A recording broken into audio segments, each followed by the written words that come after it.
2018 was quite the year, so we're taking a look back at the year in politics. How big was the blue wave here? The year of environmental news. Is climate change the new normal? And the year of border news, from migrants to family separation to the wall. I'm Mark Sauer. The KPBS Roundtable starts now.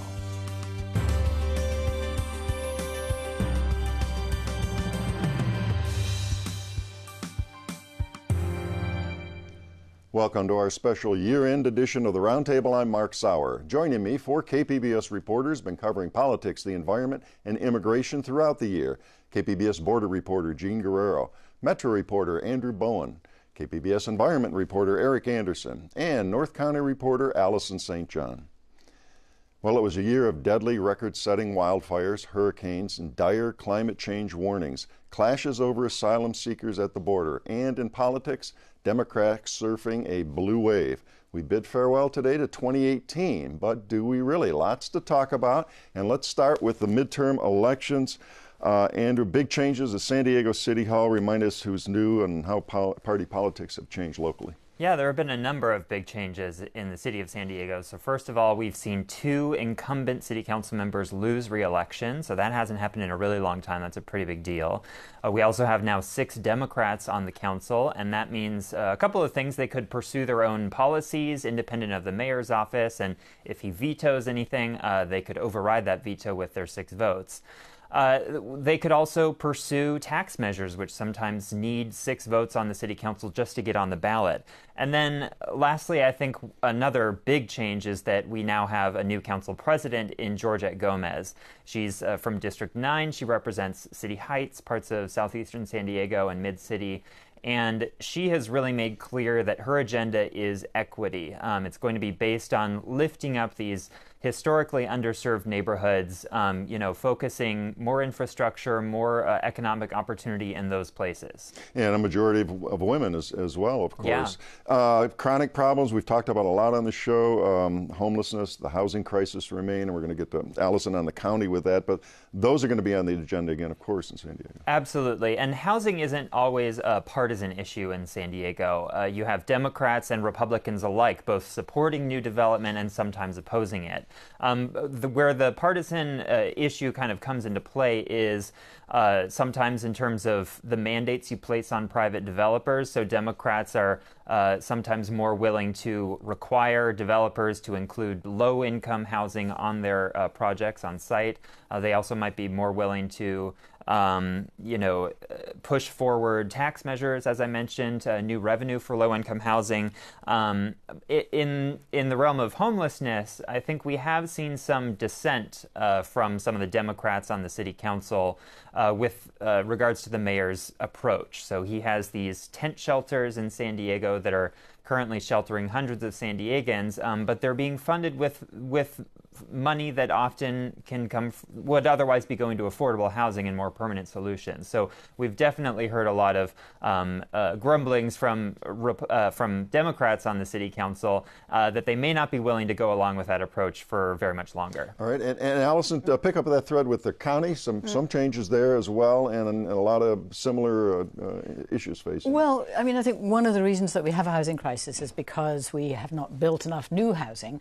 So it's not just the county and the unincorporated areas, it's also the cities, all the other 17 cities around the county that are struggling with this issue because people don't want more traffic and they don't want more congestion, and so they're sort of voting no whenever they're given a chance to new development. And that's been true, out in the unincorporated areas. And one thing, though, that I noticed this November that changed was this SOAR initiative in Oceanside, which would have given voters a chance to say no if they didn't like a more dense development. That failed. And I felt like this is perhaps a sort of invitation an indication that we've realized that saying no to new housing is actually only going to cause a housing crisis, and that perhaps it's not such a good idea to keep saying no. We'll see more of those initiatives coming up in the next 2 years, and it's going to be very interesting to see how the general public comes to terms with these choices. Do they want to build more out into the unincorporated areas and fill up our hills and valleys, which of course have other issues like fire, or do they want to really look at how to do infill? And you've got cities like Encinitas where everybody has said no, no, no, no. They said no to Measure U this year. And the judge has said, you can't keep saying no. You have to come up with a plan where you can build more housing. You need to work with the state to do that. So I feel like we're sort of at a fulcrum point now where people are beginning to say, we have to say yes, but how do we say yes to more housing? Eric? So is there a search for a market-based solution here, or is this going to land firmly in the lap of governments? Gosh, I mean, that's anybody's guess, isn't it? It seems like the developers are all hot to trot with new projects out in the backcountry. They are the ones who will really like to make the big profits on the big developments. But those kinds of developments, aren't they single-family homes, larger homes, exactly, on the upper end of the price spectrum? Yeah, we see a lot of houses for the upper end being built, and in fact, yeah, it's like a big goblet. The upper end, there's a lot of houses. Then there's the middle bit. There's hardly any new houses being built for the sort of middle, lower, the average, people like us. Starter homes. Police, and I think teachers. That one thing that shows is that it's extraordinarily difficult and expensive to do infill development often. You have to go through very long discretionary review processes. You have to get all this community input. If you just go into a neighborhood where no one is living now, there are fewer people who are going to be rising up and saying, no, absolutely not in my backyard. And Allison referenced more initiatives and people weighing in. I did want to see your response, Andrew, to a possible special election again in 2019, and the mayor's going to come back with, has it teed up and ready to go, this raise the tax on tourists to pay for, tell us what he's paying for. Yeah, well, so this measure is called Yes for a Better San Diego. It would fund the convention center expansion, a bit of homeless services and infrastructure. And so he hasn't formally asked the city council to call a special election. That hasn't happened yet. And I'm not sure that it will next year, given the fact that there are, now 6 Democrats on the council. They've been reluctant to fund special elections in the past because they do cost money, millions of it, in fact. And so, I think the mayor absolutely wants to get this done. He needs a legacy project like the convention center expansion. He doesn't want to be remembered for the hepatitis A outbreak. And only 2 more years to do it. And he's got 2 years left. And so, that measure, if it just goes as without a special election, would be voted on in 2020. And, that's a long time to wait. Mm-hmm. And Allison, speaking of politics, I want to broaden this out a little bit. A lot of Democratic victories throughout the region. Orange County, we had the 49th. The 50th didn't work out so well for Democrats, but very close there. Explain what happened that changes Well, this time. it really was a blue wave, a tide sort of spreading north. I mean, the city's been predominantly Democrat for a long time, but now we've sort of seen reaching up the 49th Mike Levin, who is really quite a progressive Democrat, replacing Darrell Issa. Up in Orange County, I mean, all of their congressional representatives now are Democratic. Once very, very red Orange County is Yes, blue. so it's really a change. And then here, I think, in San Diego, the county, having Nathan Fletcher, who's a Democrat on the County Board of Supervisors, is like the beginning. It's like the camel's nose under the tent, a beginning of a change. That board has been uniquely, all, without exception, Republican for decades. So we now have one Democrat on there who has some different perspectives on the priorities that the county should have. Should they be doing more with, helping the dispossessed, the homeless, social services, or because up until now they've been very concerned about keeping financially safe at the county and having a good budget, but there has been a lack perhaps of use of the public money to be helping with the homeless problem. And maybe a change with the San Diego Association of Governments, with the new faces at the county, new faces at the city and elsewhere. Yeah, so we're seeing new faces on the SANDAG board. We could be hearing new ideas about how they should be spending all their transportation dollars. Also a new executive director who is leading all of the staff at that agency. So I think we're, as next year, as they're putting together their next regional transportation plan, we're absolutely going to be hearing some new ideas and a new direction. And I'd like Allison? to just mention also that even at the city level, we've had in Escondido quite a surprising turn of events where Sam Abed was defeated by Paul McNamara. And in Carlsbad, even though Mayor Matt Hall has remained in position of Republican, the city council there is now predominantly Democrat. They've got 3 Democratic women on the council, so that is going to make a difference. So there's some definite shifts, political shifts in North County to be seen. All right, well, you were talking about housing and sprawl, and that does lead us into another discussion here on the environment. Well, ridiculous commutes, gridlock traffic, lack of public transportation options can all be laid at the feet of urban sprawl. And in California, growth has long since sprawled into wildland areas. That means wildfires spread into urban areas. And Eric, 2018, just a terrible year in California for that. And remind us how one record-setting fire after another just plagued the state. Well, there were somewhere in the neighborhood of 6,200 wildfires across the state of California in calendar year 2018, which is almost 1,000 more than the average, the typical winter year. The fire season is longer here in California. We can credit that with climate change. There is less moisture, although this fall did start off with a bit of a bang, but there has been less moisture up in the mountains. That creates conditions ripe for wildfires. The Camp Fire, the one that grabbed all the big headlines, one of the deadliest wildfires, the deadliest wildfire in California history. 86 people died in that blaze. And we should note again, that's north of Chico, the town of Paradise. That's correct. And up in the mountains, more than 20,000 buildings were destroyed in that fire. Just an absolutely devastating fire there. And that wasn't the largest fire. The largest fire was up in the Mendocino County, the Mendocino Complex fire. More than 460,000 acres burned. And just to put that into perspective, our biggest fire back in '03 was like 280,000 acres, so almost twice the size of San Diego County's biggest fire, which at the time was the largest the state had ever seen.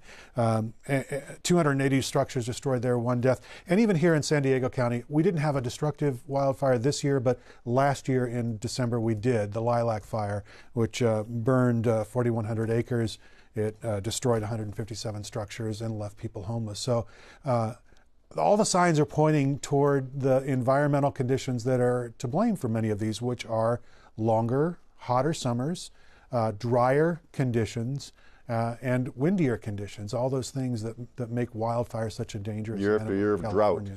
Well, and of course that brings up the political clash here. We saw President Trump before he came in and visited the campfire area up there in Paradise with Jerry Brown and the incoming Governor Newsom. And he has a completely different approach to this than the officials in California when it comes to climate change and regulations and addressing it. Well, I think if you ignore some of the colorful memes that popped up after that visit, I think his underlying principle was the fact that somehow California was not managing its forests very well, and that's why we're having these out-of-control wildfires, and that if they had done a better job, there wouldn't be these fires. But I think that ignores the environmental conditions that come into play, the drier conditions, the winds, which can be fierce. Up in the mountains, they can be 80. These are hurricane-force winds that are pushing not water, but flames. They're pushing flames and embers through, a mile or more ahead of the fire. Through these areas that have just tons of dry fuel. And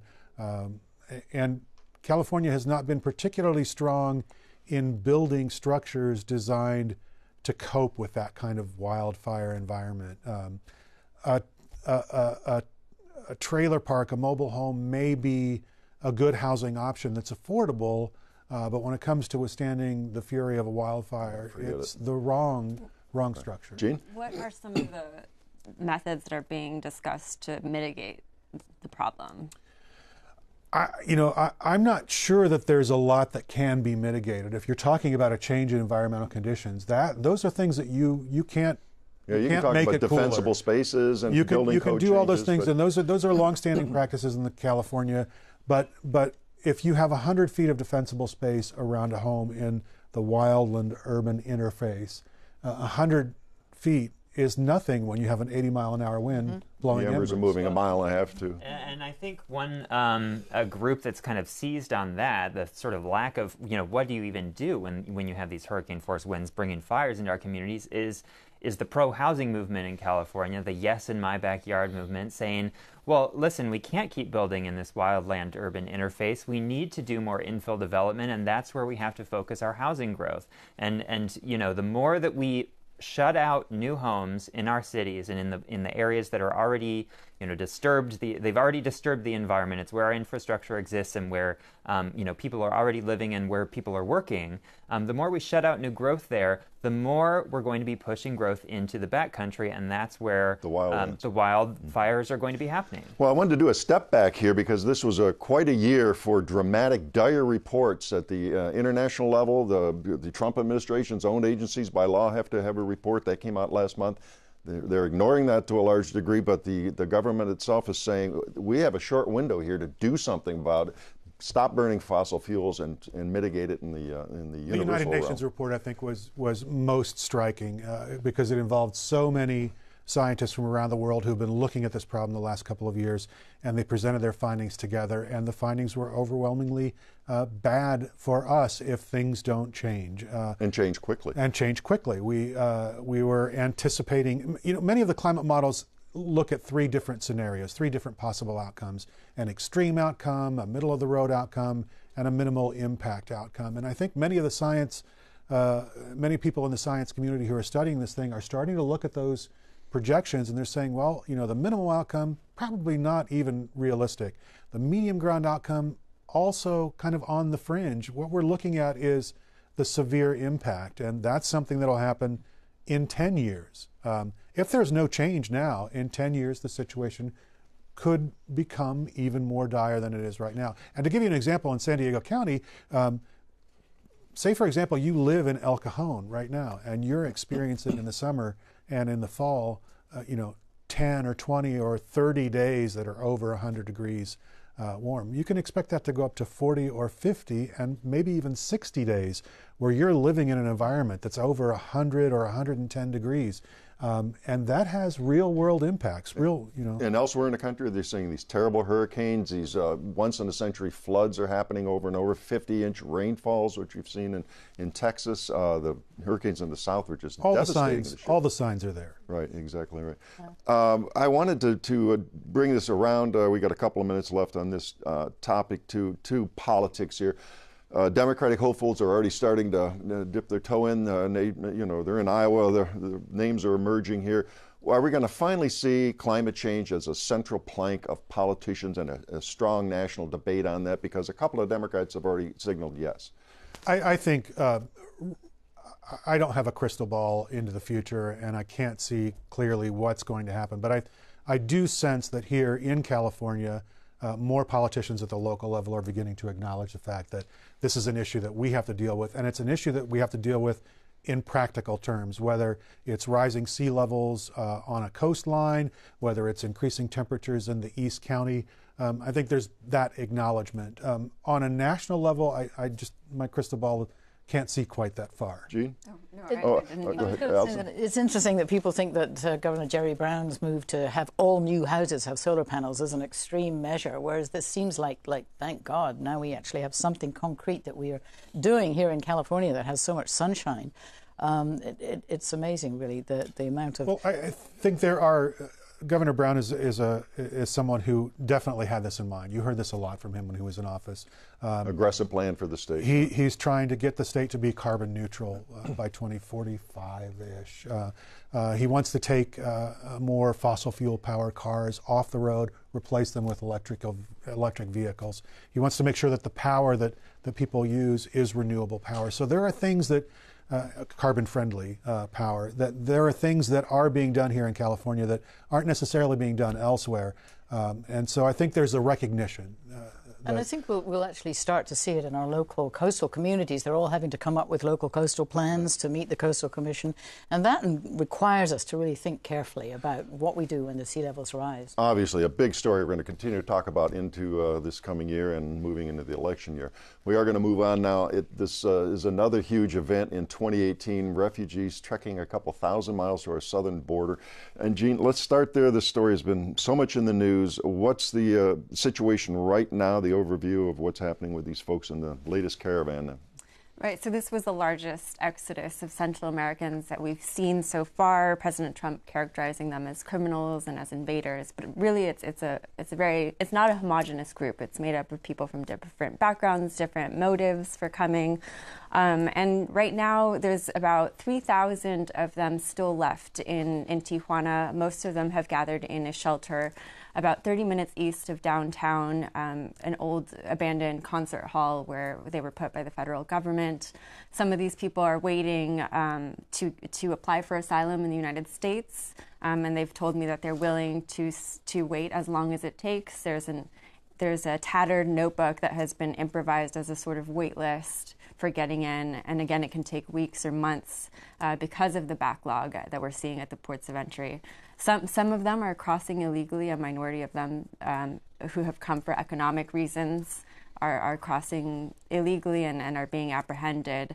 And what we most recently saw is the U.S. DHS Secretary Kirstjen Nielsen says that anyone who applies for asylum in the United States will have to wait in Mexico. Wait in Mexico for who knows how long. Yeah. Now I wanted to add some context here. We were talking earlier, a lot of stories, national stories, all the debate on this. They failed to put this into perspective. November report from the Pew Research Center provided a key perspective on this. There were 12.2 million unauthorized immigrants in the U.S. in 2007. The figure dropped to 10.7 million in 2016. That's a 13% decline of undocumented immigrants in the U.S. 50% now are from Mexico, the rest, of course, from other countries, and about 2/3 of undocumented adults have been in the U.S. for more than a decade. So despite a lot of Donald Trump's fact-free claims, and we've talked about that, and a lot of the people have noted that, do we really have a crisis compared with recent years? Is this kind of a manufactured political crisis? I mean, if you're talking about a crisis in terms of illegal immigration, the answer is really no. I mean, the only thing we've seen a significant increase in are asylum claims. People coming to the ports of entry and saying that they fear for their lives. They fear persecution in their home countries. And we're talking about mostly Central American countries lately. Yeah, exactly. And so for this past fiscal year, there were 92,000, almost 93,000 migrants who filed for asylum at the border, and that's 67% increase from the previous year. But there's this tendency to talk about the caravan as illegals and criminals, but that's really misleading language, dehumanizing language, and in reality what we're seeing is people who are fleeing desperate conditions. And they have a right to seek asylum, and we're part of international treaties where you can come and state your case. Exactly. Under our own federal law, the Immigration and Nationality Act, people have the right to apply for asylum regardless of whether they enter at a port or even if they enter illegally, because that takes into consideration the fact that when people are fleeing desperate conditions, they don't really have time to figure things out like that. And then you have the UN Refugee Convention, which prohibits countries from turning people away if they fear persecution in their own country. Allison? So it seems that Mexico is willing to let people stay while they're applying for status here in the United States. What's in it for Mexico? Why are they cooperating like this? So I don't think it's so much there really doesn't seem to be anything in it, at least nothing that we are aware of publicly for Mexico. It's sort of the best option for Mexico in order to keep positive relations with the United States. Huh. So they don't want to say, absolutely not, we're not going to help you with this, because that could potentially impair the relationship, which would hurt trade and the economy of Mexico. And so it's sort of also because the current president, Andrés Manuel López Obrador, has built his whole campaign on the idea of advocating for the poor and of allegedly not doing what he calls the dirty work of the United States for, the dirty work of the United States when it comes to curtailing flows of asylum seekers. So it's like he's saying, okay, well, they're welcome here. I'm going to provide a safe space for them while they wait for their asylum claims to be processed in the United States. But the fact is that they don't really have the resources to deal with it. We've already seen these migrants transported from location to location, and you just see these really unsanitary conditions. The government doesn't have enough resources to feed them, so you see religious organizations and nonprofits coming and bringing food and donations. And even so, I walk around the camps and children come up to me and ask me for food. They're hungry, so it's not enough what they're getting. We've got about a minute left. I did want to bring up talking about nasty images and stories of children in cages and tear gassing and everything that we've seen in the news here. What impact is the administration's approach on this side of the border having on the whole issue here? Are Americans going for this, going for the wall? How do they feel about immigration? Well, I mean, after the family separation crisis, we saw a lot of people become increasingly sympathetic towards migrants because of these really heartbreaking images of children in cages, as you described, and crying and being torn from their mothers and fathers. But it is important to note that never actually ended. My reporting at KPBS has shown that family separations actually continue to happen at the border, especially when it involves asylum seekers with U.S. citizen children. And which is more often, it actually happens quite often. People who live in the United States, have children here, go back and then have to come back for some reason. And it's a crisis that continues to unfold. Not all of the children who were separated have been reunited, so it's unfortunate that it was never fully resolved. Well, we are out of time, but we are certainly something going to be talking about in the weeks and months to come. Another big story moving into the election season. Well, that does wrap up our special Roundtable look back at some of the biggest stories of 2018. Thank you to our team of KPBS reporters, Jean Guerrero and Andrew Bowen, Eric Anderson, and Allison St. John. And a reminder, you can find all the stories we've covered throughout the year at our website, kpbs.org. And I should say, on behalf of all of us here at KPBS, we wish you nothing but the best in the new year. Happy New Year, and join us again for the Roundtable in 2019.